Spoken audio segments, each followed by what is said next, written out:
पौराणिक कथा के अनुसार त्रेता युग में बलि नामक राक्षस ने एक बार सभी देवताओं को युद्ध में हराकर स्वर्ग पर अपना कब्जा कर लिया था।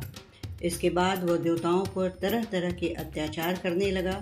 एक दिन सभी देवतागण मिलकर देव माता अदिति के पास गए और अपने ऊपर बीते अत्याचारों के बारे में बताया। यह सुनकर देवमाता अपने पति ऋषि कश्यप के पास गई और देवताओं की समस्या बताई। महर्षि कश्यप ने कहा कि हे देवी, तुम भाद्रपद महीने के शुक्ल पक्ष की द्वादशी तिथि का व्रत करो, जिससे प्रसन्न होकर भगवान विष्णु जी तुम्हारी कोख से जन्म लेंगे।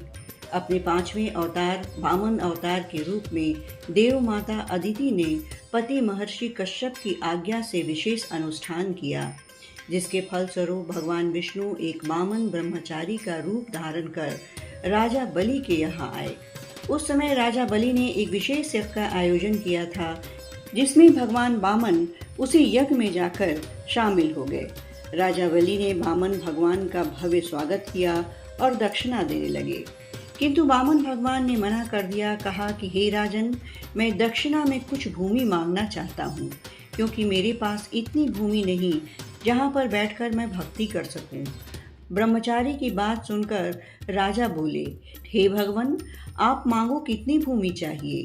भगवान विष्णु की इस माया को राजा के बलि के कुल गुरु शुक्राचार्य पहचान गए और बलि को दक्षिणा में भूमि देने से मना किया और कहा कि यह सब विष्णु की माया है, ताकि तुम्हें युद्ध में हरा सके।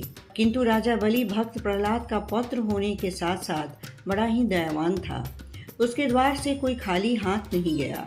राजा बलि ने अपने राजगुरु की बात नहीं मानी और भूमि देने के लिए तैयार हो गए, जिसके बाद वामन भगवान ने दक्षिणा के लिए 3 पग भूमि मांगी। राजा ने कहा, हे ब्रह्मचारी, आपको मेरे इस विशाल राज्य में जो स्थान अच्छा लगे वहाँ पर आप भूमि ले लें। इसके बाद वामन भगवान ने अपना विशाल रूप धारण किया और अपना पैर उठाया। एक पैर में ही भगवान ने पूरी पृथ्वी, दूसरे पैर में स्वर्गलोक और ब्रह्मलोक को नाप लिया। तब वामन भगवान ने कहा, हे राजन, मैंने 3 पग भूमि मांगी थी, जिसमें 2 पग भूमि में सब कुछ नाप लिया, किंतु अभी तीसरा पग कहाँ रखूं? तब राजा बलि ने कहा कि हे भगवान, आप तीसरा पैर मेरे सिर पर रखकर अपनी दक्षिणा को पूरी कीजिए।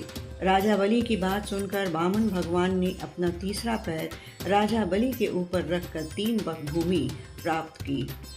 इसके बाद भगवान अपने असली रूप में आकर राजा बलि से कहा, हे राजन, आज से तुम पाताल लोक के स्वामी हो, तुम वहां जाकर राज करो। राजा ने स्वीकार करते हुए कहा, हे भगवान, आप भी पाताल लोक में सदैव निवास करो, ताकि मुझे आपकी पूजा अर्चना और भक्ति करने का सुख प्राप्त हो। वामन भगवान तथास्तु कहकर अंतर ध्यान हो गए। ये थी भगवान वामन की विशेष कथा। कथा अच्छी लगी हो तो लाइक और शेयर जरूर करें। अब मुझे आज्ञा दें। नमस्कार।